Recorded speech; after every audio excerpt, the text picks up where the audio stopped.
Bem-vindos ao Logotonia, uma produção do Grupo de Pesquisas Avançadas em Materialidades, Ambiências e Tecnologias, composto por docentes, técnicos e estudantes da Universidade Federal do Sul da Bahia. Esse é um programa da série Teoria e Ficção. Hoje nós vamos discutir o documentário Tudo Vigiado por Máquinas de Adorável Graça, do cineasta Adam Curtis. Vamos discutir a construção que o autor faz, ou a desconstrução da ascensão das máquinas, ou de um pensamento maquínico, cibernético, no tratamento do meio ambiente, da sociedade e do ser humano. Eu sou Márcio Carvalho e estamos aqui com os professores Guilherme Fósforo. Olá. Joseline Pipe. Oi. E Keila Araújo. Olá. O Logotonia está presente em diversas plataformas: Twitter, Facebook, Instagram, YouTube. Os episódios estão publicados no SoundCloud, iTunes e Spotify. Assine nosso feed no seu app preferido. Bom, eu queria começar já explicando a referência do título, que é um título muito bacana, né? E lá no segundo episódio, é um documentário em 3 episódios, lá no segundo episódio é feita a leitura do poema da onde foi retirado, né? O título então faz referência a um poema que foi publicado em 1967 com o mesmo nome, cujo autor, Richard Brautigan, falava de uma sociedade onde os homens estavam livres do trabalho e a natureza tinha alcançado o seu equilíbrio, tudo graças ao avanço da cibernética. Se vocês me permitirem, eu vou ler o poema, que é curto. Gosto de pensar, e quanto mais cedo melhor, em uma pradaria cibernética, onde mamíferos e computadores vivem juntos, em harmonia mútua programada, como a água pura tocando o céu limpo. Gosto de pensar, nesse instante, por favor, em uma floresta cibernética, cheia de pinheiros e eletrônicos, onde cervos passam tranquilamente por computadores, como se eles fossem flores desabrochando. Gosto de pensar, é preciso ser, em uma ecologia cibernética, onde estamos livres de nossos trabalhos e regressamos à natureza. Voltamos aos nossos irmãos e irmãs mamíferos, tudo vigiado por máquinas de adorável graça. Esquisita essa tudo vigiado por máquinas de adorável graça, mas acabou fazendo todo sentido no modelo do documentário, né? Vocês querem fazer algum comentário inicial antes da gente passar para os episódios? Não, só rápido, lembrar que desses 3 episódios, né, um parece focar mais nos sistemas econômicos e a relação com a cibernética enfim, e com as máquinas, né, o outro com o ecossistema, né, e o terceiro no indivíduo, né, nos humanos, né. Acho que a frase que inicia cada um dos episódios dá esse contexto de cada um deles, né? O episódio 1 começa uma frase na tela. Esta é uma história sobre a ascensão das máquinas e de como nos fizeram acreditar que podíamos criar um mundo estável que duraria para sempre. Então é mais ou menos a ideia que o Guilherme falou, de pensar num sistema político-econômico baseado nas máquinas, né? O documentarista começa trazendo a figura como ele mesmo diz, é uma história estranha que começa com uma mulher estranha, a Ayn Rand, escritora russa,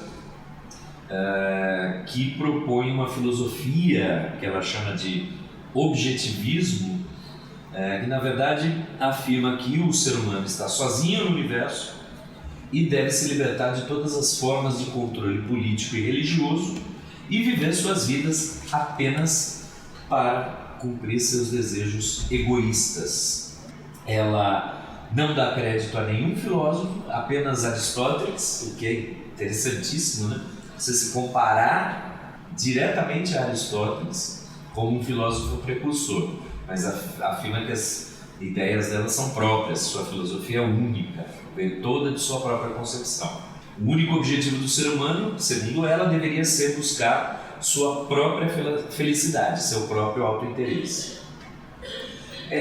De cara me parece que ela ignora todas as vertentes de hedonismo, epicurismo, que seja, que você tem uma busca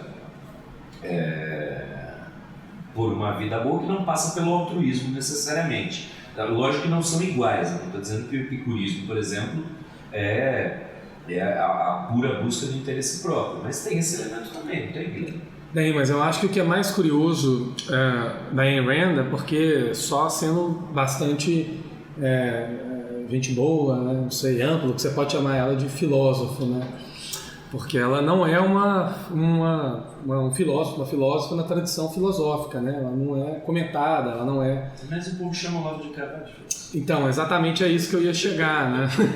Que no caso da Ayn Rand, eu acho que você diz que ela é uma filósofa no sentido que a gente diz que o budismo não compõe uma filosofia.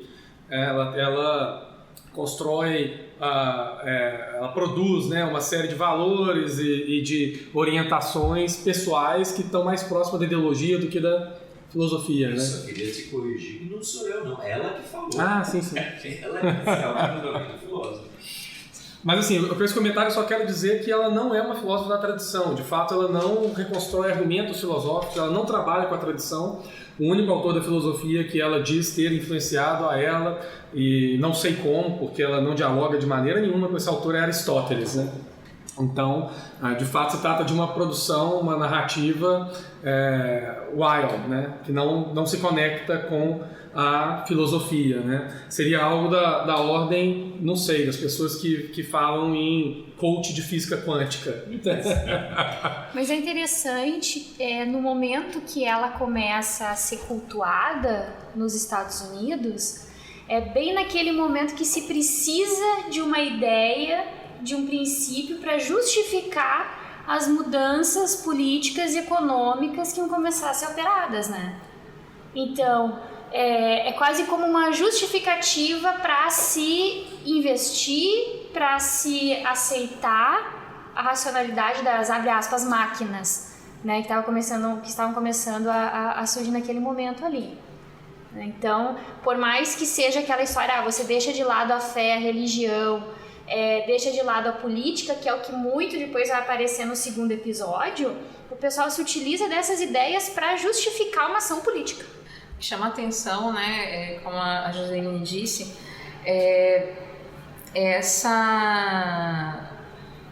o forjar, né, de uma base estrutural racional, filosófica, né, como o Foscolo reiterou, que não tem uma base de revisão filosófica, ela não retoma o pensamento, é de cunho muito mais ideológico, e me parece que de cunho mais do que uma paixão, né, como uma defesa de uma existência própria, individual,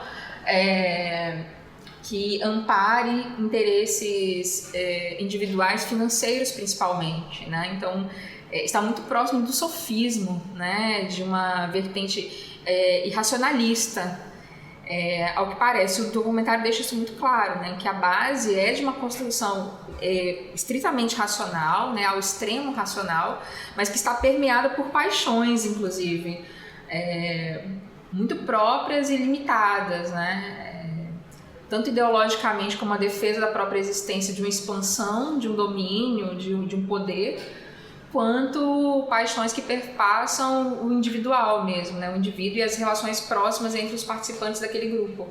E é interessante que no decorrer dos episódios, eu não sei, para mim pelo menos ficou implícita aquela noção ela aparece recorrentemente, né? Que a justificativa da tecnologia, ela está diretamente relacionada, ou ela é resultado da justificativa de mudar o mundo para melhor, só que não se deixa claro melhor para quem. E daí a gente vê que na esteira vem o neoliberalismo, a autoafirmação do status quo e aquela velha história que a gente já conhece, que se repete ad infinitum na história, né? Que é a manutenção dos mesmos no poder. Eu só queria juntar a isso assim, uma pintura rápida desse primeiro episódio, só para também o ouvinte não ficar solto, né, com a discussão, que é tentar mapear por que o diretor ele vai, né, na Ayn Rand, né? E aparentemente é porque o primeiro episódio se trata de pensar como que surgiu de determinada maneira uma ideologia computacional e de redes de auto-organização econômica num determinado horizonte histórico que está ali na década de 60, 70, né? E ele vai na Ayn Rand porque parece que algumas pessoas, empresários e, enfim, multimilionários, passam a se identificar com heróis randianos, particularmente do livro da obra Atlas Shrugged, né? E ele vai citar aí o Larry Ellison da Oracle e vários outros grandes investidores, né? Com pessoas que se identificam de fato com essa ideologia do indivíduo, né? Ou do individualismo, do egoísmo, que ela vai chamar de objetivismo, né? Então, no primeiro momento, eu acho que ela aparece em Rand para poder compor a imagem de uma ideologia que o diretor vai atribuir principalmente ao Vale do Silício, que estaria vinculando, por um lado, esse individualismo superprodutivo, esse individualismo, essa história do indivíduo criador, dos gênios, por assim dizer, da inovação, e por outro lado, como que isso se une à ideia de de economias auto-organizadas através de um horizonte computacional que é produzido por esses mesmos gênios, né? Quer dizer, é um sonho cibernético de um sistema autoestabilizado, de indivíduos agindo de acordo com o seu auto-interesse e isso gerando uma ordem social. É quase que uma exacerbação da mão invisível do mercado ali, todo mundo procurando seu interesse e o sistema se estabiliza.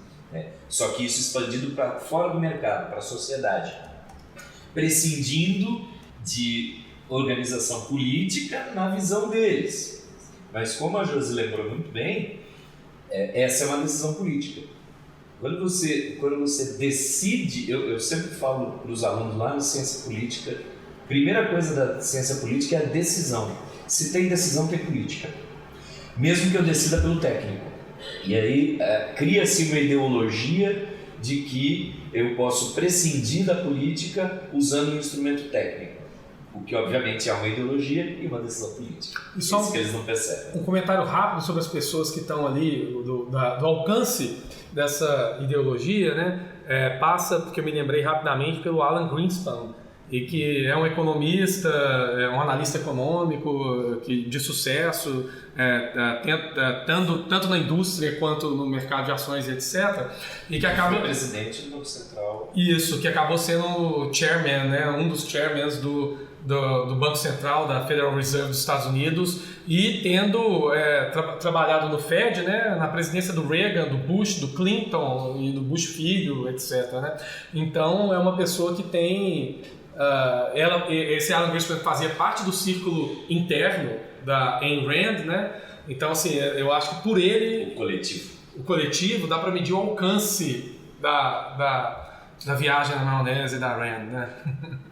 Acho que um ponto importante de ser destacado é como que esse sistema de controle que forja, né, que se baseia nessa ideia, que quer vender a ideia de um autocontrole, de uma sociedade liberal, em que o sistema que poderia transferir para os sistemas de computadores, né, por esses sistemas informatizados, um liberalismo que ao mesmo tempo, trazendo o sucesso desses indivíduos, desses pontos de poder, trariam estabilidade econômica e social, como que isso busca uma fundamentação racional, né? Que no documentário se fala muito em racionalidade, em algo primado em pesquisa, em escrita, né? Em documentos de estudo, mas não há referência a pesquisas e estudos nas universidades.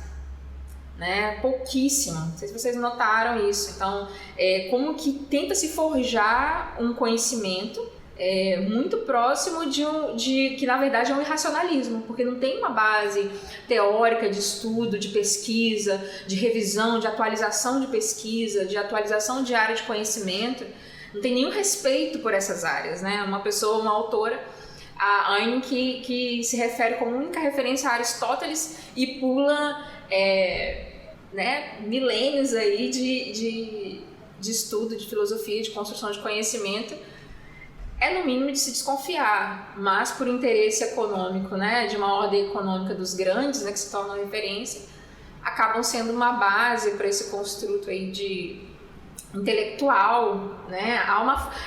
Tenta-se forjar uma produção econômica, né, de criação dos investidores com o racionalismo, com o conceitual, o intelectual, e em que os estudos nas universidades estão bastante distantes. Pois é, aí eu vou puxar a brasa para minha sardinha, porque eu vou seguir na sequência do documentário, porque meu doutorado foi sobre sistemas auto-organizados. Aí eu quero falar um pouquinho sobre como certos sistemas aqui são apresentados como auto-organizados. Os agentes acreditam que são auto-organizados, mas talvez não sejam. E isso tem a ver com o que você acabou de falar, porque eles não têm um referencial teórico para balizar o que é ou o que não é um sistema auto-organizado. Na sequência do documentário, aparece um experimento feito em 91 por um engenheiro da computação na Califórnia chamado Loren Carpenter, com dezenas de pessoas. Ele colocou dezenas de pessoas numa sala sem nenhuma instrução, sem dizer o que elas tinham que fazer. Em cada cadeira tinha um objeto, uma pequena placa, que de um lado era vermelho e do outro verde. E na parede da frente, uma projeção que as pessoas não sabiam o que era. Mas as pessoas começam a levantar a plaquinha e percebem que o movimento delas aparece na tela lá na frente. Então, aos poucos as pessoas percebem, sem que haja uma instrução externa, que um computador está captando se elas estão com a plaquinha vermelha ou verde.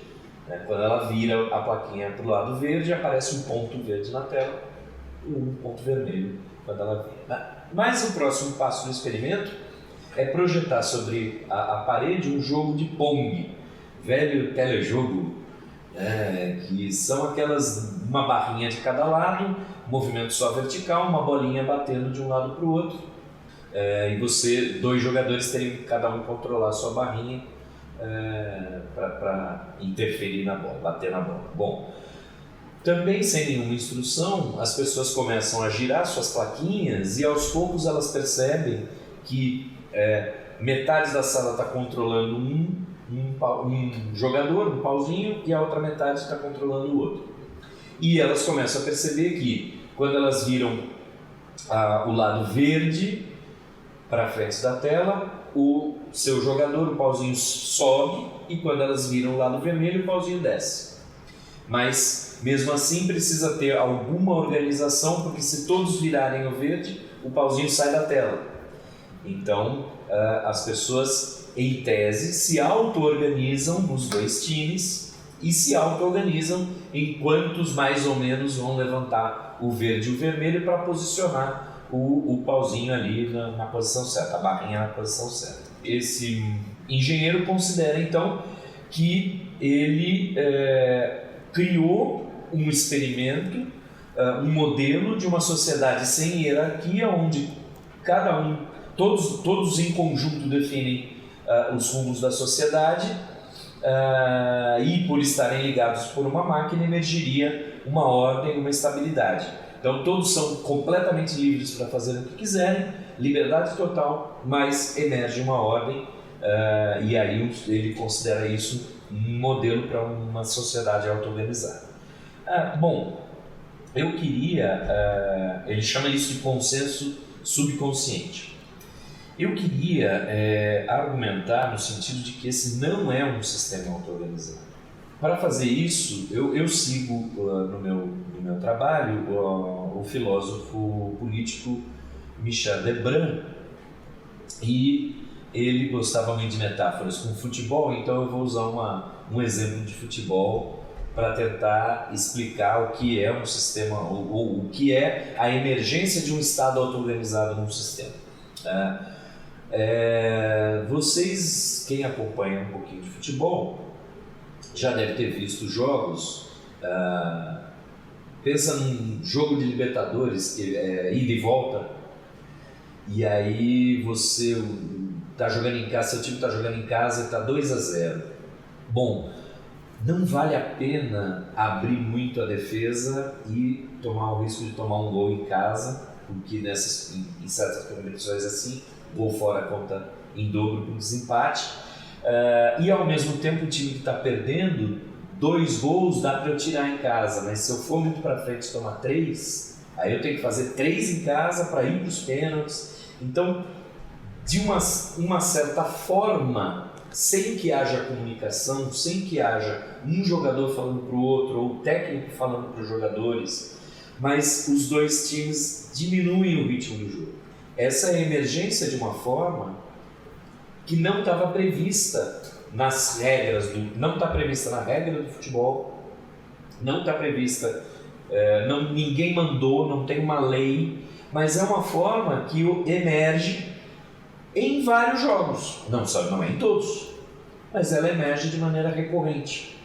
Tá? Isso é o que a gente trata, é um exemplo do que a gente diria de uma emergência de auto-organização do sistema. A emergência de um Estado surge, emerge, sem que ele seja redutível às regras anteriores. E olha que tem um monte de regras anteriores, tem um monte de condições de contorno no sistema. Quer dizer, você tem os jogadores, as regras do futebol, as regras da Libertadores, que vão dar influência para que esse Estado aconteça. Se não fosse um jogo de ida e volta, se fosse um jogo só, o time que está perdendo tinha que ir para cima. Então, as regras do jogo, as regras da Conmebol são condições de contorno. Mais do que isso, você tem um espalhamento de condições de contorno no seguinte sentido, que o time que foi para a Libertadores nesse ano é o que estava bem classificado no Brasileiro do ano passado, e, portanto, as regras do Brasileiro influenciam também nessas condições de contorno. Tá? Então, você tem um conjunto de condições de contorno, condições iniciais, vamos chamar assim, mas essas condições iniciais não levam necessariamente a essa estagnação desse jogo específico. Tá? Então, a estagnação não é redutível às regras. No caso descrito aqui, apesar de não ser dada uma instrução direta, mas as regras de contorno eram muito rígidas. Por quê?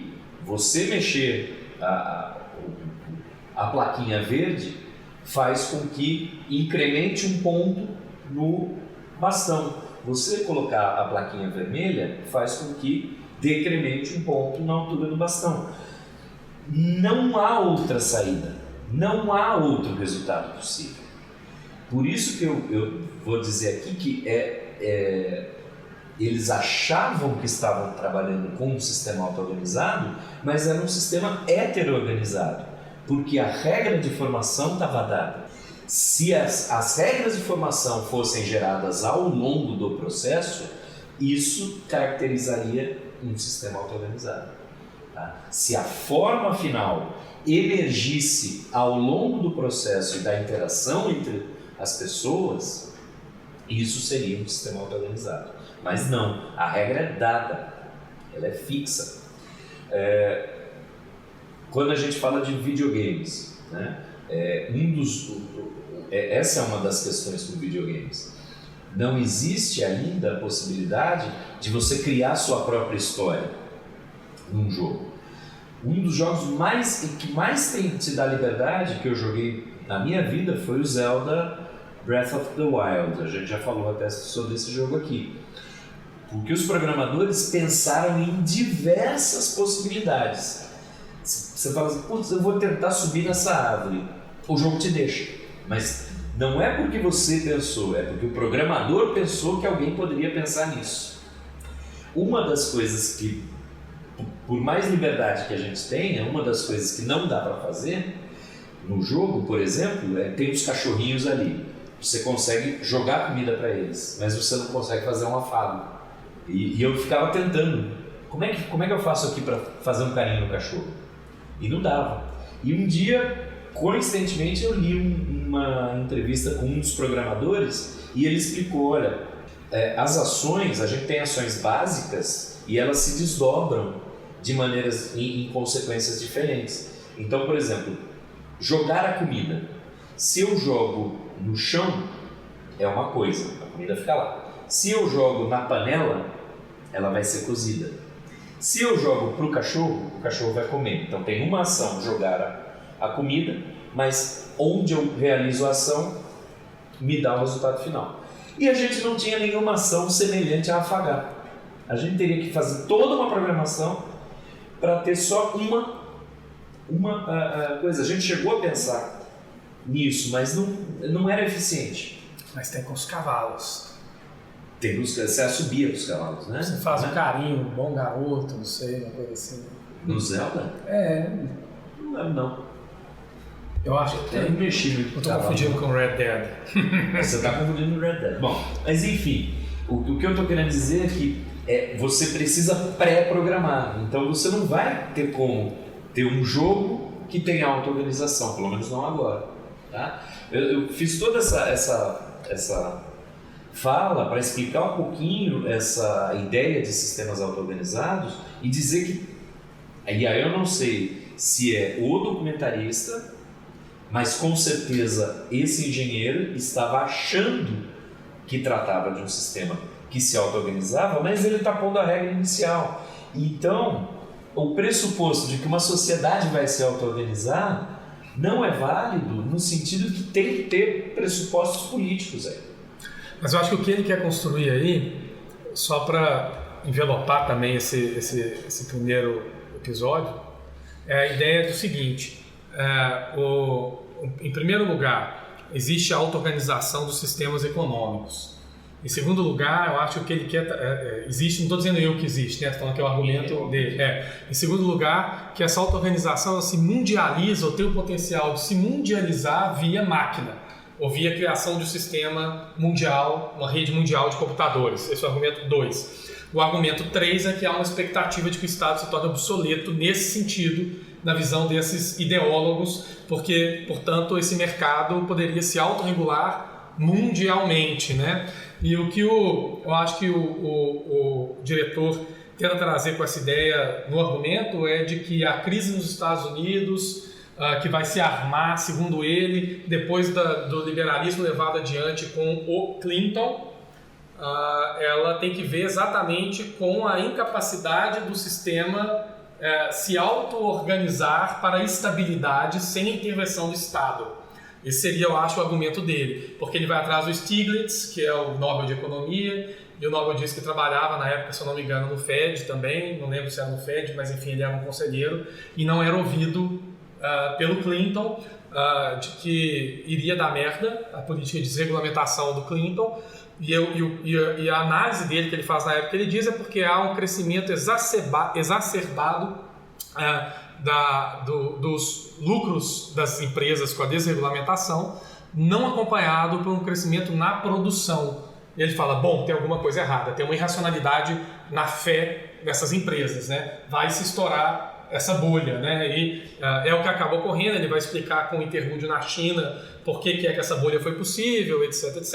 Mas isso é só para mapear a ideia de que o argumento que o autor faz é que uma expectativa computacional, ela se alinha a uma ideia de auto-organização mundial, né? Ela produz essa expectativa no nível governamental dos Estados Unidos e acaba dando errado, né? Em última instância, eu acho que a parte talvez mais curiosa dessa coisa é porque eu acho que ele não vai nem em Marx nessa primeira parte, porque há uma expectativa grande já no período do século XIX de que as máquinas vão conseguir dar conta de uma série de atividades humanas, né? E eu acho que essa expectativa ela está um pouco ali também na revolução computacional, né? De que você vai poder abrir mão de uma série de processos que as máquinas simplesmente vão regular esses processos, né? E vão regular a partir de uma racionalidade que é perfeita, ou que é não considerada política. Perfeita. Uma racionalidade que em tese, seria equilibrada, seria harmônica e que o resultado disso seria o quê? Por consequência, uma harmonia e um equilíbrio da vida das pessoas. O que na verdade não acontece, né? Nunca aconteceu. Acho que ficou destacado no documentário também, foi um nível de uma certa inconsistência dos experimentos, né? A abordagem de alguns experimentos, mas desde o primeiro episódio, se eu não me engano, quando o cientista Norbert Wiener, ele vai fazer alguns experimentos baseados na ecologia, né? Na natureza. Ele vai acompanhar esses processos, mas ele não faz testes relacionados à ecologia.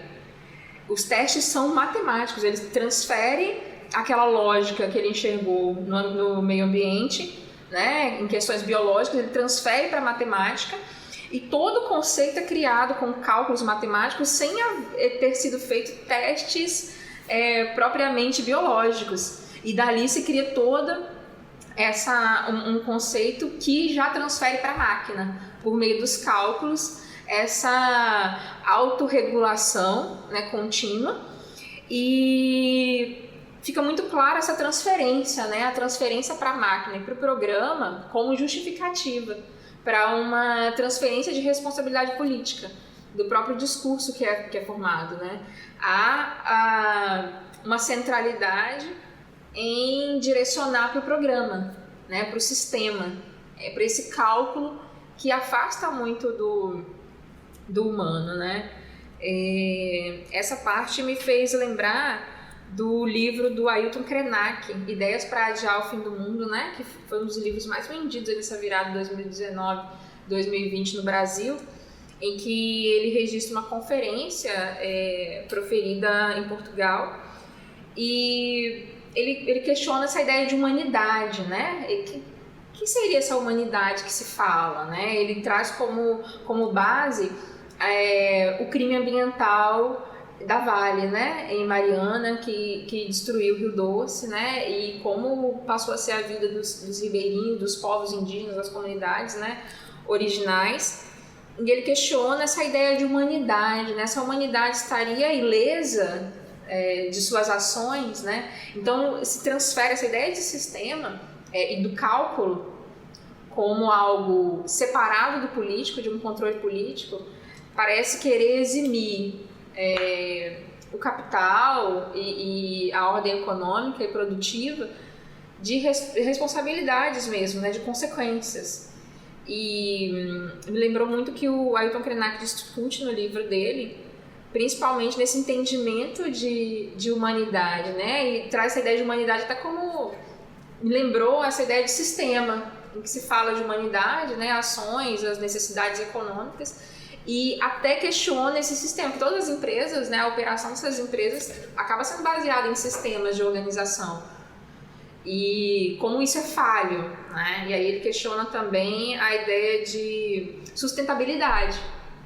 Como que essa noção de sustentabilidade tem a ver com essa noção de um sistema que se auto-organiza, que segue uma lógica de exploração, em que forja um equilíbrio, né, entre a exploração, a produção e a sobrevivência dos recursos naturais das pessoas que estão envolvidas, mas que essa auto-organização, né, se não tiver um acompanhamento, ela transborda, né?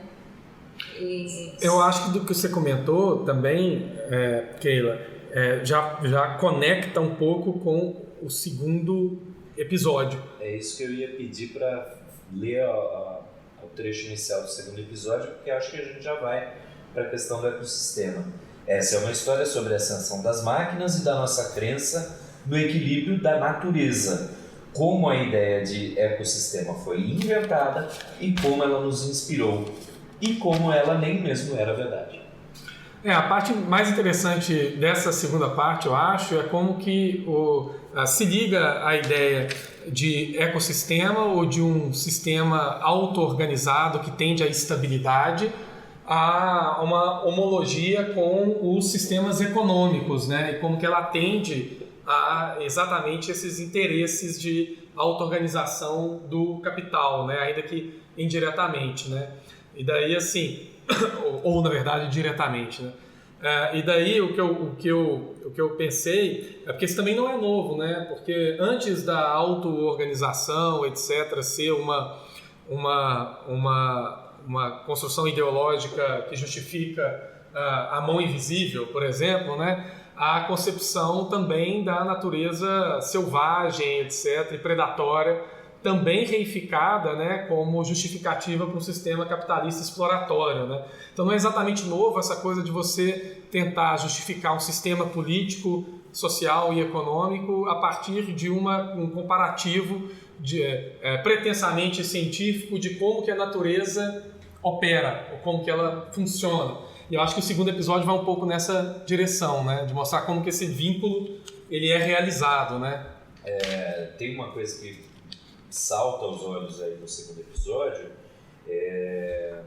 que tem o documentarista e os entrevistados não fazem diferenciação entre equilíbrio estático e equilíbrio dinâmico, porque a impressão que nos passa, ele fala, olha, o ecossistema a gente achava que era uma coisa equilibradinha, quando mudava, aumentava a quantidade de predadores, já diminuía a quantidade de presas, isso vai fazer com que os predadores morram e vai estar sempre num ponto de equilíbrio.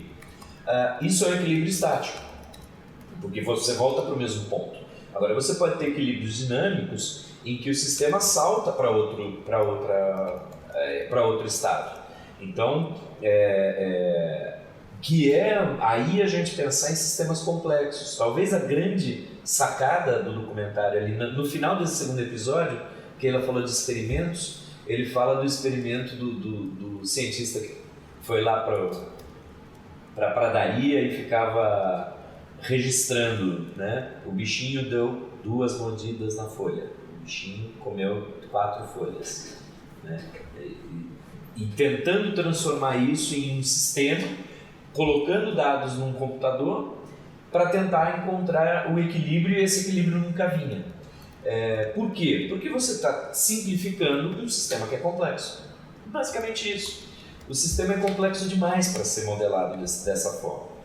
E aí, então a gente está falando de uma sistêmica que é uma sistêmica empobrecida. E aí eu vou usar o palavreado do Morin. A gente precisa de uma sistêmica efetivamente complexa, que não simplifique o fenômeno, seja o fenômeno humano, seja o fenômeno natural. Então, a gente, no último episódio sobre o Eu Robô, a gente falou muito sobre como não há tratamento ético nos robôs no Asimov. E se a gente pensar nesses termos sistêmicos empobrecidos, a gente nunca vai chegar numa ética mesmo. Agora, pega os métodos do Morin. Primeiro método, a natureza da natureza. Ele vai tratar do mundo natural não biológico e tratar de auto-organização nesse mundo. A vida da vida é o 2. Aí é o mundo biológico, sistemas auto-organizados também, complexos, não empobrecidos. 3 e 4, pensamento do pensamento e noosfera, falando sobre o pensamento. Método 5, humano. Qual é o último método? Ética. Então, a partir de sistemas auto-organizados enriquecidos, complexos, teoria de complexidade, você consegue chegar ao tratamento ético. Então, talvez a grande lição do segundo episódio seja o tratar de maneira simplificada o que é complexo não faz boa ciência. E aí, o que o documentarista tentou mostrar para a gente foi: os cientistas foram lá, pegaram um sistema que é complexo, a natureza, modelaram de uma maneira simples e voltaram para dizer que, na verdade, a natureza era simples, o que não é, e nem a sociedade. É uma tentativa de transformar tudo numa grande fábula. Até a forma como a narrativa, a forma como ele estrutura a narrativa no documentário me faz lembrar aquelas fábulas, né, do Esopo, etc. Então você tem um construto que é a partir da percepção empírica, mas que não tem método nenhum. Você pode justificar uma fábula para qualquer coisa. E admira, né, e assusta é uma dualidade da complexidade, né, do avanço e o atraso, né, desses experimentos. Às vezes não de uma ingenuidade, né, mas de uma simplificação muito com uma utilidade, né, que a gente vê. E tem uma pegada, né, um apelo comercial mesmo. Esses experimentos são postos como produtos, né? A apresentação. É fácil de vender, né? É fácil de explicar. A simplificação é fácil de explicar. E o próprio posicionamento dos cientistas, né, digamos, como que eles preparam uma apresentação do próprio estudo, ou da ideia, né, do argumento, mesmo que simplificado, mas eles tentam produzir um material, eles mesmos explicam, né, eles gravam programas explicando a ideia e como seria, né, esse experimento. Então, isso parece estar muito alinhado com as empresas, com um mercado já à espera desses resultados, né? E a ideia de estabilidade, né? Porque a ideia de estabilidade, quando transposta para a economia, eu acho que ela é transposta na ideia de estabilidade no crescimento contínuo do lucro e de uma estabilidade que permita que isso seja perpetuado, assim, né? Então, é muito engraçado, porque é uma estabilidade ideológica, né? Você quer um cenário ideal onde não haja crises, num sistema que naturalmente vai produzir, não naturalmente, mas que produz crises, tanto econômicas quanto ecológicas, quanto políticas, etc., e que possa ser mantido estável se nós olharmos para a natureza e seguirmos os mesmos princípios de organização, uma coisa dessa ordem, né? Então acaba balizando um tipo de estrutura econômica exploratória, etc., mas ideologicamente, né? Ele está trabalhando com um mundo, como a Keila falou, que estava à espera de uma teoria ou à espera de uma ideologia que se venda como não ideologia. É um mundo em que há uma desilusão com a esfera política e, portanto, a ideia de que a gente vai ter uma resposta técnica, sem perceber que toda resposta técnica foi politicamente, como eu disse, se tem decisão, tem política. Só um comentário muito rápido. Lembra que, muito comumente, a gente ouve o nosso ministro Paulo Gégues comentar no Economês, né, como que o interessante é buscar o equilíbrio econômico e fiscal, Isso está na língua o tempo inteiro dos gestores do capital, né? E de fato, atenta para isso, né? Você tenta pensar num sistema saudável, equilibrado, em homologia com um sistema simplificado de equilíbrio estável na natureza, mas que nem na natureza existe, né? E aí também vou puxar de novo a brasa para a minha sardinha, para dizer que, primeiro, o Adam Curtis está trabalhando com a ideia de máquina ou está se tratando o ambiente como máquina, né, nesse episódio. E no próximo vai se falar de tratar o ser humano como máquina também. Primeiro, que tem diferenças conceituais. A gente tem o Heinz von Foster, que define máquinas triviais e máquinas não triviais. Então, é possível pensar em mecanismos biológicos que seriam máquinas mais complexas e não triviais.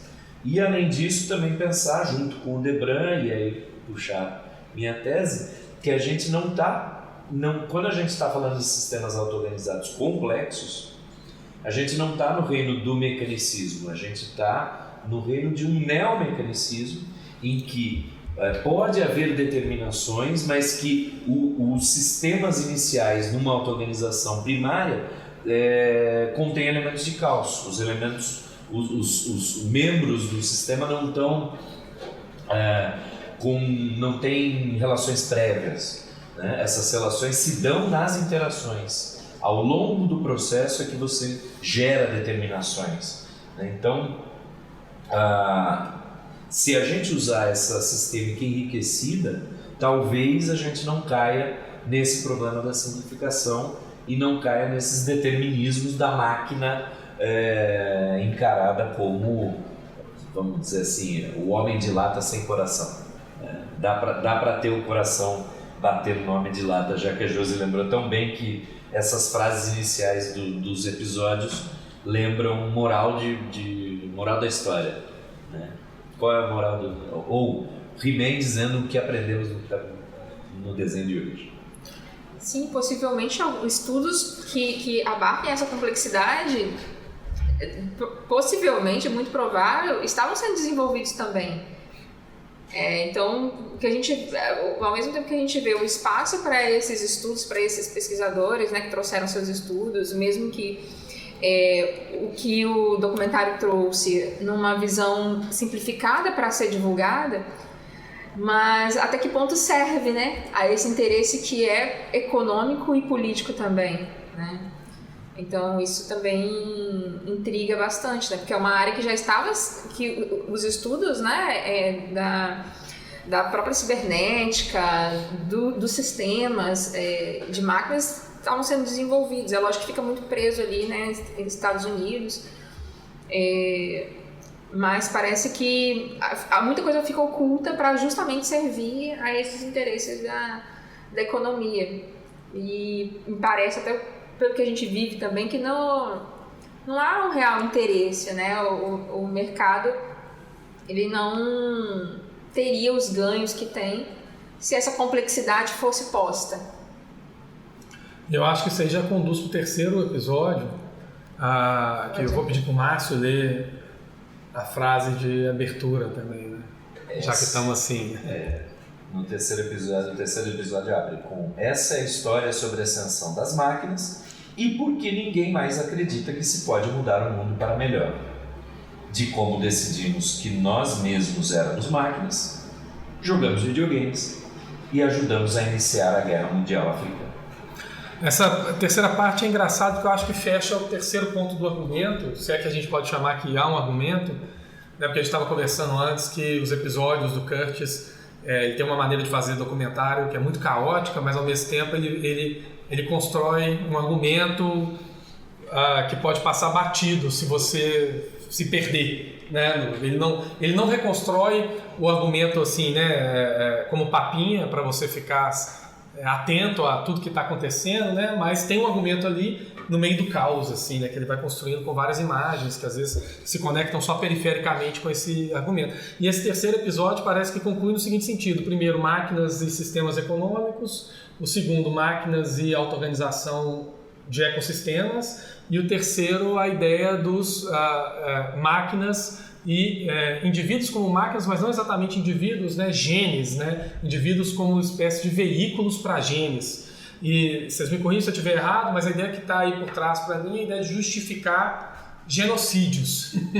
Ou como que no final das contas até os genocídios poderiam ser justificados por ação dos genes que querem se autopreservar. Até mesmo nesse cenário você estaria isentando, por assim dizer, a responsabilidade humana, julgando a responsabilidade num determinismo cromossômico, né, por assim dizer. Eu acho que tem uma outra dimensão, você lembrou bem, é o segundo documentário do Curtis que a gente aborda aqui no Logotomia, e acho que Josi pode falar melhor do que eu sobre a estrutura dos documentários dele, mas assim, aquilo ela falou, né, essas teorias não são consideradas por questões econômicas, por interesses econômicos, mas a verdade é que o Curtis quer construir uma narrativa e ele poderia muito bem saber que existem teorias alternativas, mas era interessante para o argumento dele pegar essa ecologia simplificada, essa ecossistêmica, na verdade, simplificada, pegar do gene egoísta a consequência pior, porque a teoria lá do gene egoísta, você vai ler o livro Gene Egoísta do Dawkins, e ele é um ótimo escritor, e ele está argumentando no sentido de justificar o altruísmo biologicamente, que seria injustificável se você toma o indivíduo como unidade de seleção. Por que eu vou dar a minha vida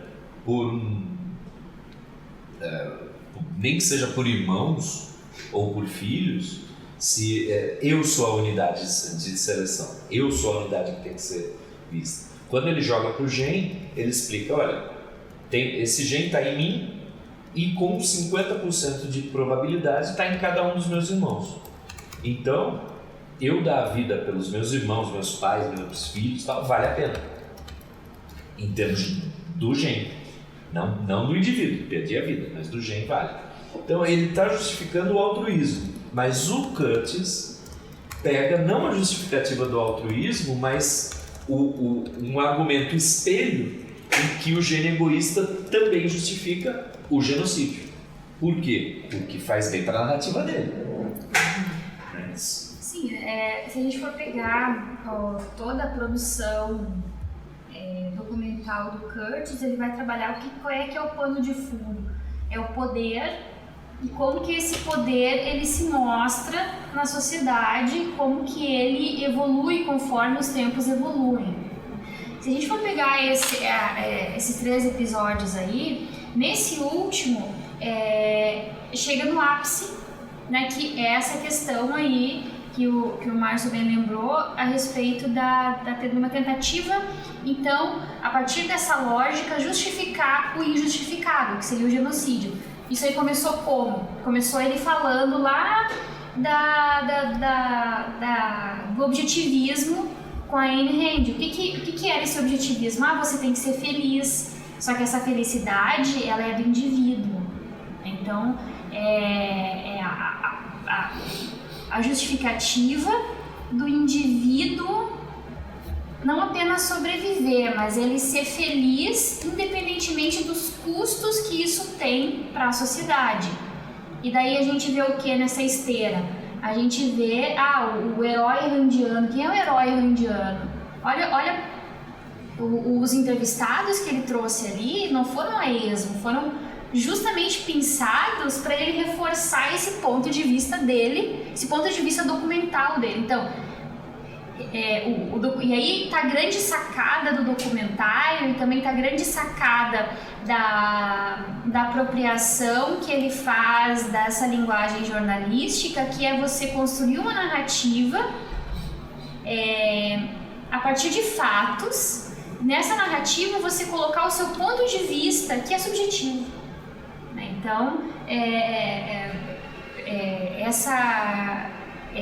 isso que o Guilherme falou, de parece um documentário meio loucão, meio sem nexo, né?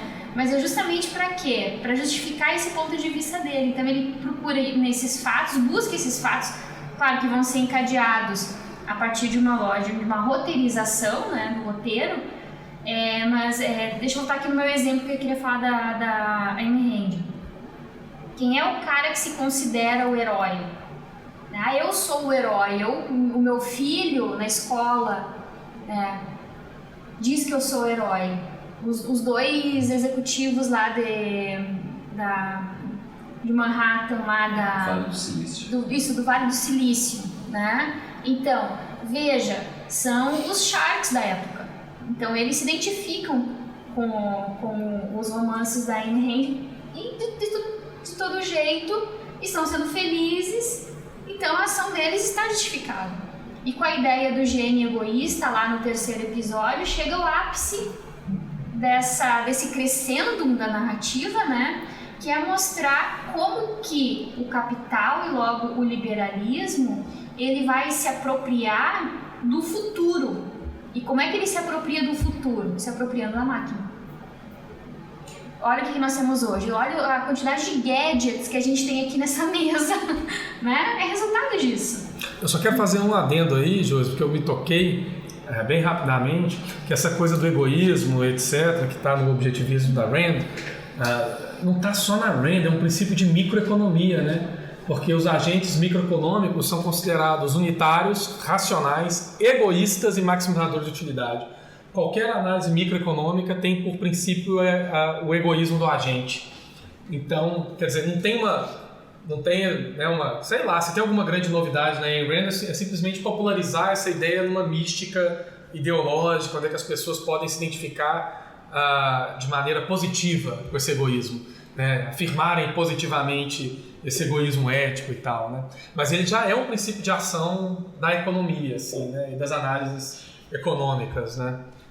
Aí a novidade do documentário é fazer, nesses 3 episódios, fazer a amarração final de como esse egoísmo leva ao genocídio.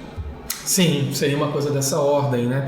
Agora, uma coisa que ele deixou de fora, desses 3 documentários, que ficou me intrigando o tempo inteiro, que eu falei com o Márcio, é porque, para mim, é muito mais impactante tirar do documentário a ideia de como que sistemas maquínicos, eles afetam não só da maneira como eles operam a nossa realidade, como efeitos da tecnologia, mas afetam principalmente as formas de pensar, assim, né? E as formas de... a maneira como o nosso cérebro opera, como a gente produz conhecimento e pensamento, né? Então, ele não chega a dizer assim, né, que talvez não seja somente seja tudo controlado por máquinas de não sei o que é o título, eu esqueci, qual que é? Tudo vigiado por máquinas de adorável graça. Seria exatamente isso, né? Seria uma coisa da seguinte ordem, como que os humanos, nossos modos de perceber, pensar e até de nos organizarmos são influenciados por máquinas, né? Não seria exatamente a ideia de que nós usamos as máquinas para determinadas funções, mas que as máquinas, elas... As máquinas que nos usam. Uma coisa dessa ordem. Olha a ideia aí pegando um pouquinho aquela estrutura narrativa do Black Mirror, né? O que é o Black Mirror? É a tela do celular. Então nós somos usados. Nós, na verdade, o que é o hater? O hater é o cara que vai colocar toda a sua... vai expressar as suas ideias, vai expressar aquilo que... enfim, os pensamentos mais opostos à racionalidade, né? Nas redes sociais. E aí é o quê? É a ideia do querer manifestar-se independente do que isso, do resultado que isso tem. Então... Agora eu estou pensando aqui como que isso é construído na economia. É muito bizarro, mais que nem Rand. Então vamos lá, tem esses princípios do agente econômico. Eu estou pensando aqui que Adam Smith se considerava um filósofo ético. E ele defendia qualquer coisa muito similar com o egoísmo ético. Porque na ideia do Adam Smith de mão invisível e autorregulação, que está pressuposto que cada indivíduo, agindo de acordo com seu próprio interesse individual, desde que não haja intervenção, produz um bem coletivo. É muito louco isso. Então não é necessariamente, não é Ayn Rand, percebe? Há uma lógica econômica já em funcionamento aí. Mas aí que tá, porque que aí a Ayn Rand na história dele foi ele que trouxe. Sim, sim. Né? Sim. E olha de onde é que ela surgiu. A Ayn Rand ela surge na história como roteirista de Hollywood. Né? Então, que círculos que ela frequentava? Né? Os círculos de poder. A manutenção do status quo. Quer dizer, em última instância, Ayn Rand entra como mais uma personagem, mais um artifício que reinventar não seria a palavra, atualiza essa ideologia do egoísmo ético, né? Você poderia dizer de figuras do egoísmo ético sendo atualizados em imagens, né? Em mecanismos, né? E a gente tem que levar em consideração também que como você disse, os agentes microeconômicos são egoístas e racionais. Mas a questão é que a economia, ou pelo menos a economia liberal, vai considerar apenas uma racionalidade que interessa ao liberalismo. Porque se o agente fosse verdadeiramente racional, eu falo isso por conta da tragédia dos comuns. A Tragédia dos Comuns é um texto que ficou bastante famoso na década de 60, acho que é um biólogo, Garrett Hardin, que basicamente dá o seguinte problema, que é o problema do ambiente, dos elementos comuns a todos, né, no meio ambiente. Então, imagine o seguinte, que você tem um pasto e tem pessoas que usam esse pasto para alimentar seus rebanhos, tá? Vai dizer o Hardin, eu colocar um boi a mais no pasto me dá racionalmente uma vantagem de 1 ponto.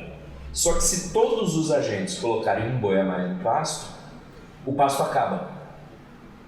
E aí todo mundo perde.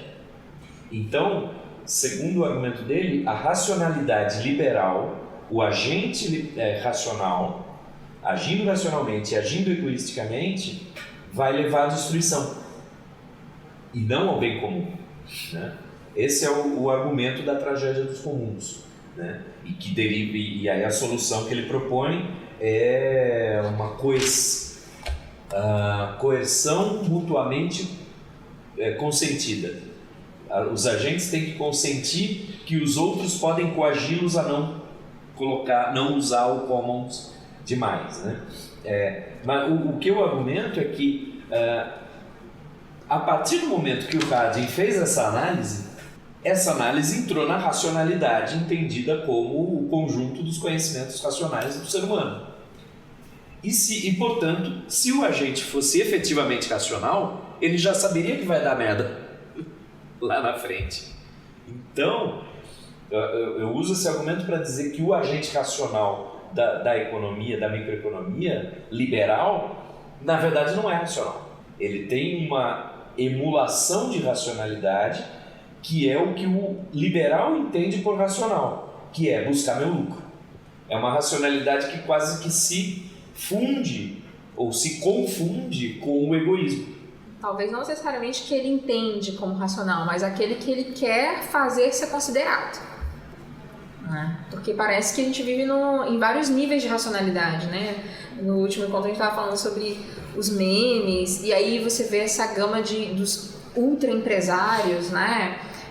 Ou daqueles que detêm o controle das tecnologias, são os empresários da tecnologia, e a gente fica sem saber o que eles estão pensando, que assuntos estão discutindo, né? E entra num nível de abstração, digamos, do nosso alcance ou do alcance da sociedade, que a gente chega realmente a pensar que nós vivemos vários estágios, né? Várias camadas de racionalidade e também de utilização dessa racionalidade, de levar a ser considerado, né?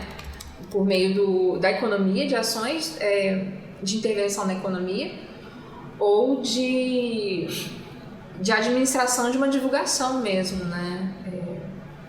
E o documentarista, né, o Curtis, ele parece... Eu não achei caótico a composição do documentário. Inclusive, ele tem uma continuidade, né?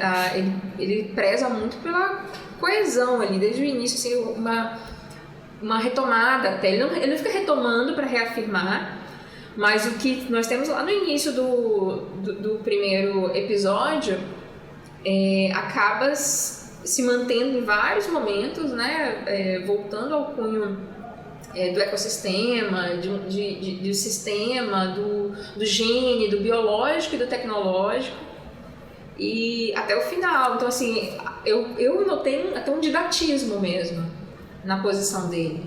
E uma coisa que me intrigou é que ele está ali falando sobre o século XX, o início, depois ali meados, né, década de 1950, 60, 70, traz diversos conflitos gerados por uma ideia colonial, né, inclusive, né, quando ele vai falar da situação do Congo e depois o Zaire, né, os conflitos, né, o genocídio. E em nenhum momento ele fala, né, traz essa ideologia do individualismo positivista, individualista, de uma positividade em que envolve os próximos, né, o que estaria mais próximo do gene e o que estaria mais distante iria atrapalhar essa ordem, né, dessa familiaridade, né, do indivíduo. Quanto mais distante, o envolvimento com o mais distante traz malefícios, traz prejuízos.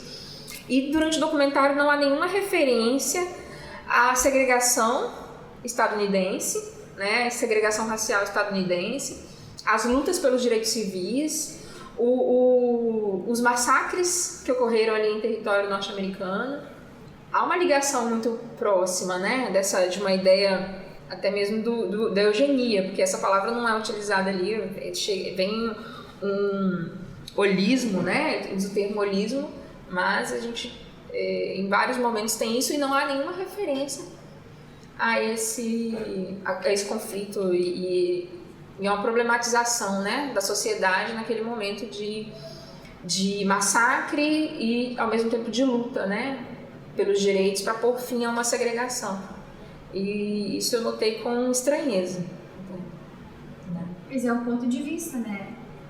Aí volto naquilo que eu tinha dito. Ele tenta, a partir desses quebra-cabeças, e daí foi que eu considerei um pouco caótico a linha de raciocínio dele. Por quê? Porque ele vai, a partir de pedacinhos que vão se construindo, chegar até o ponto final. Ele mantém uma... Dá pra perceber que ele mantém uma lógica, sim, mas essa lógica tá no espectador. Né? A pessoa que compreende. Né? E se for pensar na forma como ele vai estruturando, é o biólogo que foi buscar coletar o esterco dos bonobos lá, dos orangotangos, né? Que morre por acaso porque tomou uma aspirina enquanto estava com malária. Né? Mas o que isso tem a ver no documentário? Vai fazer sentido tempo depois, né? Agora, só queria voltar pegando o gancho do que tu falaste, Keila, a respeito dessa linha que permeia os 3 episódios, né? Fazer um gancho com aquilo que o Márcio e o Guilherme estavam falando antes a respeito da economia. É interessante notar o seguinte, que, pelo menos eu percebi assim, que ele vai trabalhar muito nessa questão, nessa relação de como que o indivíduo, como que essas ideias elas vão influenciar a individualidade. Aí essa individualidade ela pode se mobilizar ou não coletivamente. E daí do aspecto coletivo que vão surgir o quê? O elemento político, né? Aí eu queria trazer aqui um trecho do Bauman, né, com modernidade líquida, até a minha sugestão para o final, né, seria o capítulo desse livro que o Bauman vai falar especificamente a respeito da história, do tempo e espaço, que ele coloca a partir de uma perspectiva histórica, como que essa liquidez moderna vai se estabelecer na sociedade, né, como que vai permear essas relações humanas. E aí ele diz o seguinte, abre aspas, na página 147. A nova instantaneidade do tempo muda radicalmente a modalidade do convívio humano. É aí que a gente estava falando a respeito de como que a tecnologia vai influenciar e como que nós vamos ser influenciados pela tecnologia, né? E mais conspicuamente o modo como os humanos cuidam ou não cuidam, se for o caso, de seus afazeres coletivos, ou antes, o modo como transformam ou não transformam, se for o caso, certas questões em questões coletivas. E daí vai fechar nessa questão aí o individualismo, né, a felicidade de uns, que vai te levar para uma determinada conduta, que vai fazer com que você tenha ou não, tenha adesão ou não a determinadas ideias e determinados movimentos políticos. E aí, em relação àquilo que falou, Keila, falaste a respeito dos movimentos, né, dos Estados Unidos, os movimentos contra o racismo, os movimentos ali até mesmo contra a cultura que não deu certo, né, entre aspas, né, que é isso, você atomiza o sujeito, você torna ele, você dá para ele a sensação de que ele, enquanto humano, enquanto indivíduo, ele tem a capacidade de ser o seu melhor, e daí você perde a conexão na coletividade. Eu acho que isso também, enfim, na minha leitura do comentário do Curtis e dos outros documentários, também a gente vê muito isso em hipernormalização, né? Da falta da coletividade e da falta da coletividade pensada como ação política a partir de uma organização para o ganha-ganha, né? Para o altruísmo, uma relação que seja ganha-ganha, né? Não na competição, mas na cooperação. Enfim, viajei aqui. Eu achei muito válido você trazer o Bauman, né? Porque em muitos momentos eu lembrei mesmo, né? Porque essa coisa da liquidez dos mercados, né? Como que seria esse desmembramento, essa fragmentação que se equilibra, né? E aí o Bauman vem trazer o risco. Esse não controle, se é que é não controlado mesmo, mas em alguns pontos, né? Essa não interferência, ela pode ser catastrófica, né? Se perder de vista também e as consequências, principalmente para os grupos que são afetados mais diretamente, né? Que estão mais vulneráveis. Achei interessantíssimo você trazer essa parte do modernidade líquida, do Bauman. E uma coisa que eu destaquei aqui também foi, que tem muito a ver com o que a Josi falou, sobre essa individualização, né? Sobre se promover essa ideia do individual, né? O dispositivismo, essa visão, e como que as novas tecnologias, o celular, as redes, têm trazido essa individualização e uma ilusão de interação, mas um isolamento muito grande e uma mercantilização, né? No terceiro episódio, há essa noção, né? de uma sociedade consumidora na formação de uma consciência planetária, né? Algo que parece muito integrador, né? Traz uma integração de níveis de planeta, mas que a gente sabe, o próprio documentário permite enxergar que é muito fragmentado, né? E a ideia também de mercantilização. Porque com a internet e a produção de imagens de si e de divulgação disso, né, e de um incentivo, até de uma tentativa de interferência nos comportamentos, é uma mão dupla, né, de acompanhar o comportamento das pessoas e ao mesmo tempo pensar em programas que se utilizam desse comportamento e que aí passam a interferir no comportamento. E aí eu estava pensando sobre essa mercantilização, né, do indivíduo, do individual, que é transformado em produto, quando ele é recortado em imagens e falas e interações separadas, em que cada um se divulga, ou divulga uma imagem de si ou um fragmento da vida, em que estamos mercantilizando os momentos, né, e a existência. O Bauman traz isso no Vida para Consumo, né? Sim.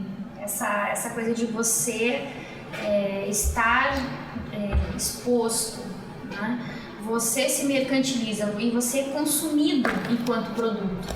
Aí vem a ideia da identidade, que a gente chama de identidade prêt-à-porter, né? A identidade que você vai mudando de acordo com as oscilações do que muda ao seu redor, ou seja, do que o mercado também, né? Bem interessante essa tua fala aqui. Eu sempre brinco que a minha neta vive falando para mim, pedindo para gravar vídeo no YouTube, quer ser YouTube. E aí eu costumo falar com a minha esposa, né? A gente tá numa economia da atenção e o fato de ela estar consumindo as outras pessoas ela já está gerando riqueza, ela já está gerando valor, já é trabalho, ela está consumindo a vida daquelas pessoas, sabe? Esses youtubers que, sei lá, falam da maquiagem, a mãe das crianças, você já tem uma geração de valor. Agora a gente vai deixar ela também ser mercadoria? Mais um comentário? Eu destaquei aqui no capítulo do livro Pós-História, do Willem Flusser, no capítulo 4, nosso programa, em que ele trata da previsibilidade, né, da imprevisibilidade, né, o que seria previsível e imprevisível nesse controle das máquinas, né? E em um momento ele fala do acaso, né, que muitas coisas são trazidas como acaso, mas são já previstas no programa, nesse sistema, na caixa preta, só que está ainda desencoberto, né? Ele fala, né, o conceito da visão pragmática pois o acaso, isto o que é novo, para o pensamento finalístico, né, que pensa nas coisas da causa e o efeito, não há acaso. O que parece ser acaso é, na realidade, um propósito ainda desencoberto, né, mas previsto, né, que é o que ele traz aqui, nessa ordem das máquinas, que também seguem uma certa lógica. E quando ele fala dessa programação humana, né, de que a gente pensa estar programando, né, essa coisa dos aplicativos, a gente tem muitas vezes a ilusão de estarmos usando um sistema, né, para benefícios, e muitos deles trazem mesmo de organização do dia e tudo, e até que ponto a gente só muitas vezes perde de vista o controle desses programas e dessa ordem lógica sobre o nosso comportamento, como que isso vai configurando, né? E ele vai falando, né, na página seguinte ele fala: a própria programação humana vai sendo programada por aparelhos, por certo. Determinados programadores se julgam subjetivamente donos das decisões e dos aparelhos, mas na realidade não passam de funcionários programados para assim se julgarem. Eu me lembro que a Josi fala sobre os donos das máquinas, né? Quem produz, né? E volta a me intrigar os níveis de racionalidade aí. Eu acho assim, só para De controle. tentar trazer um pouco essa coisa da racionalidade que a Keila comentou e o Márcio, já é uma máxima que aparece em Marx também, né? Essa crítica da racionalidade do mercado, desde ele olhando lá para Adam Smith e os fisiocratas e tudo mais, né? Só que no Marx aparece como o fetichismo da mercadoria, como no final das contas um tipo de produção que oculta tanto as relações de produção quanto a mais-valia e uma série de outros problemas. Marx não coloca ainda, mas mais para frente os marxistas contemporâneos colocam a questão ambiental também, e por aí vai, né? Então não acho que seria uma coisa também, uma crítica necessariamente nova, essa crítica da racionalidade do mercado, né? O que eu acho que talvez o documentário também fale um pouco em mencionar, e que eu acho que tem que ver um pouco também com a fala da Keila, é a concepção de que essa ideia de racionalidade única, né, ou de algo com uma racionalidade que sobrevoa como que por fora o mundo e traz de maneira imparcial avaliações a respeito de situações distintas, né, ela não existe na prática, assim, né? Que de fato, quando você fala em racionalidade ou pura tecnicidade ou etc, você sempre está falando de algum lugar, né?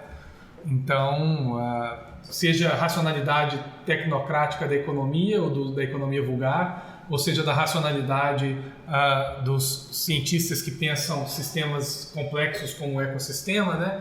Você nunca está partindo do ponto de vista, de fato, de uma universalidade racional, mas você está partindo sempre do ponto, você sempre pressupõe uma política da racionalidade aí, né?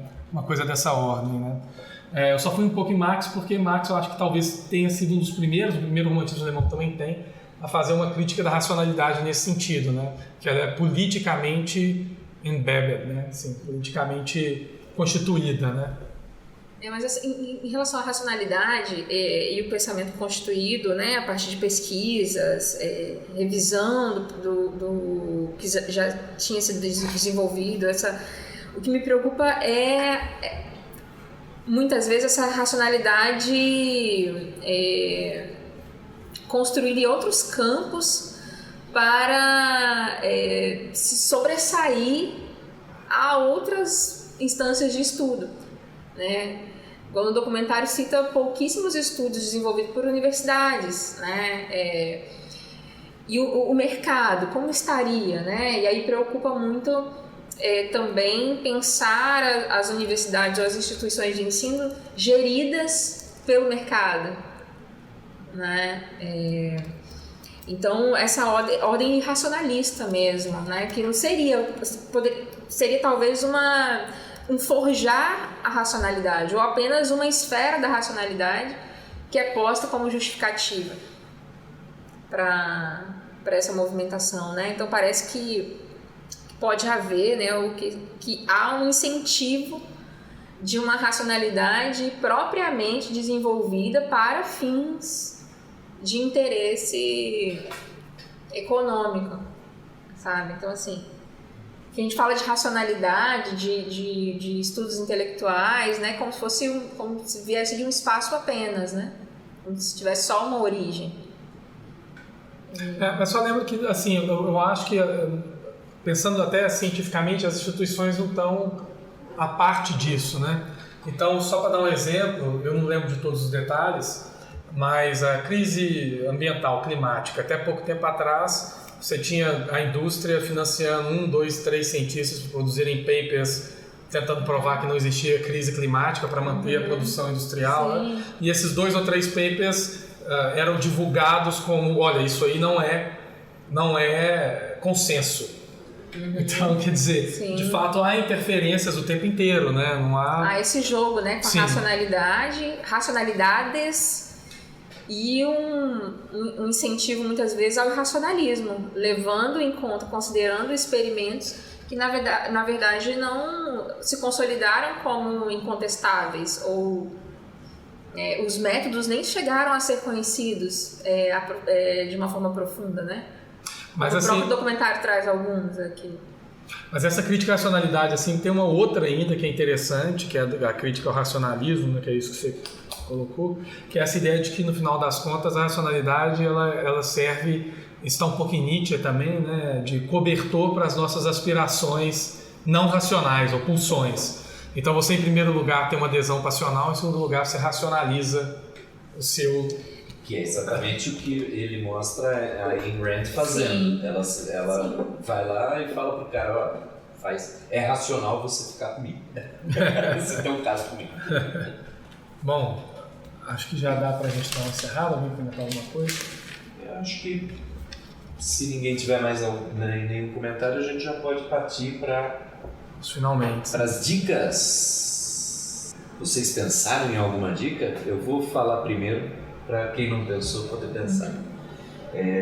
Minha sugestão de hoje é um filme que a gente já citou aqui, mas que me voltou à cabeça vendo o documentário, que é o filme Anticristo, do Lars von Trier, porque talvez o lugar, o filme, a representação que eu vi de natureza, a natureza ali não é caótica, ela não é equilibrada, não é organizada, né? A natureza é caos, a natureza é morte.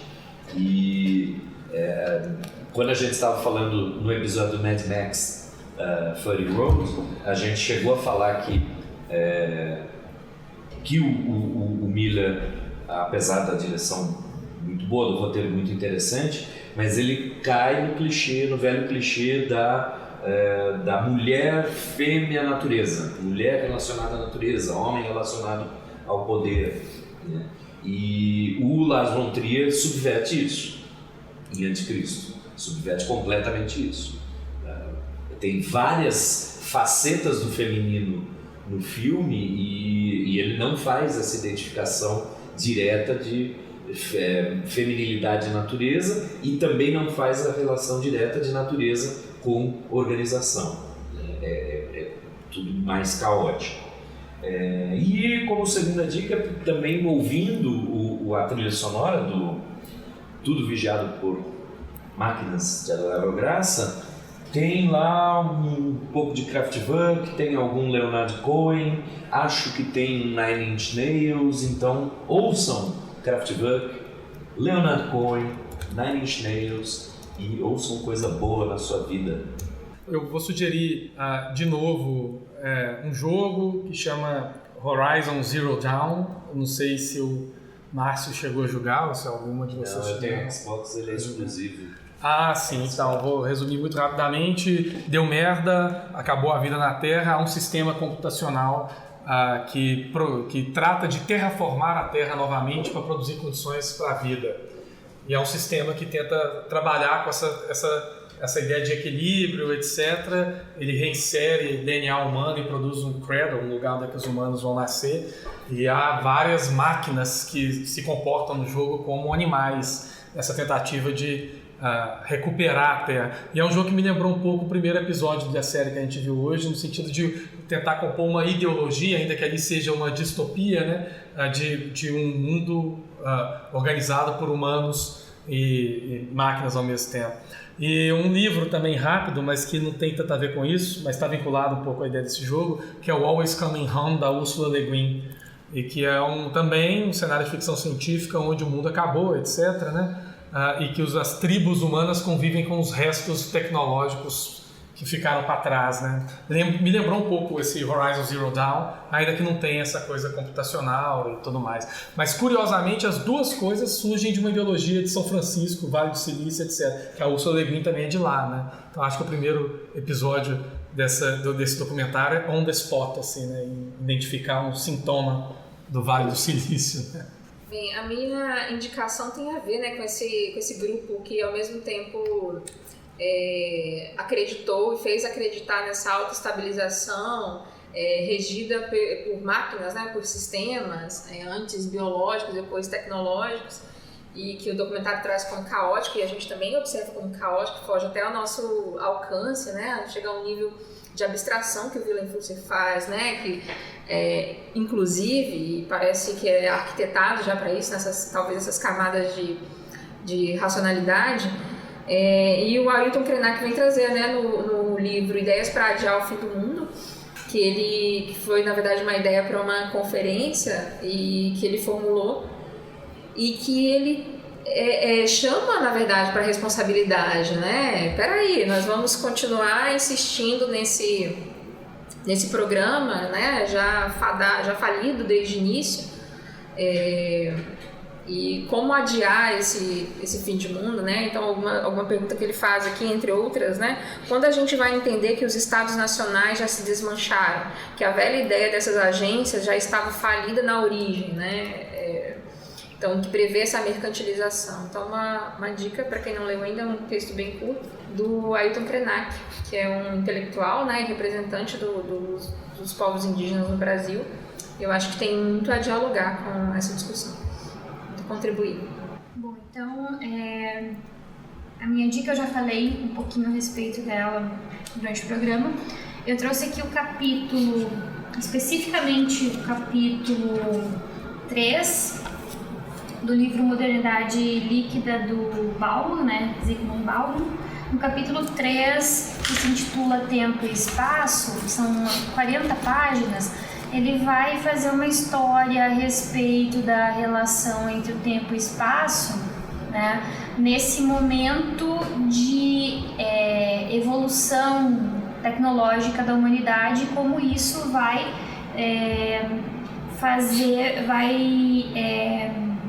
organizar, né, como essa transição vai organizar a nossa vida e como isso vai determinar os rumos de como se pensar enquanto ser humano. E na esteira desse Modernidade Líquida, eu tenho um filme que eu me lembrei agora, eu vou indicar para o pessoal, para os logotones cinéfilos aí, quem ainda não assistiu, vale a pena conferir o filme I Am Mother, que é uma coprodução Austrália e Estados Unidos de 2019, tem disponível no Netflix, tá? Foi dirigido pelo Grant Sputtor e um filme de suspense e ficção científica. Uma rápida sinopse, tá? Bom, deu merda, como disse o Guilherme, a humanidade acabou. E tem um bunker onde uma robô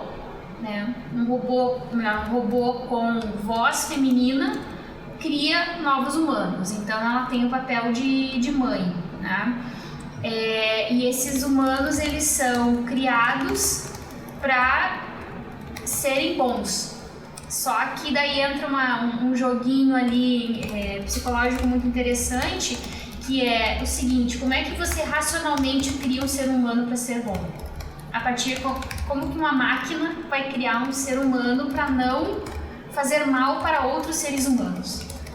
Então fica a dica aí desse filme I Am Mother, está disponível na Netflix. Ok, então eu acho que a gente vai encerrando. Gostei bastante da discussão. Então, temos que pensar qual vai ser a próxima. Agradecer a presença de vocês e agradecer a paciência de quem ouviu a gente até agora e dar um tchau para o pessoal. Valeu, pessoal.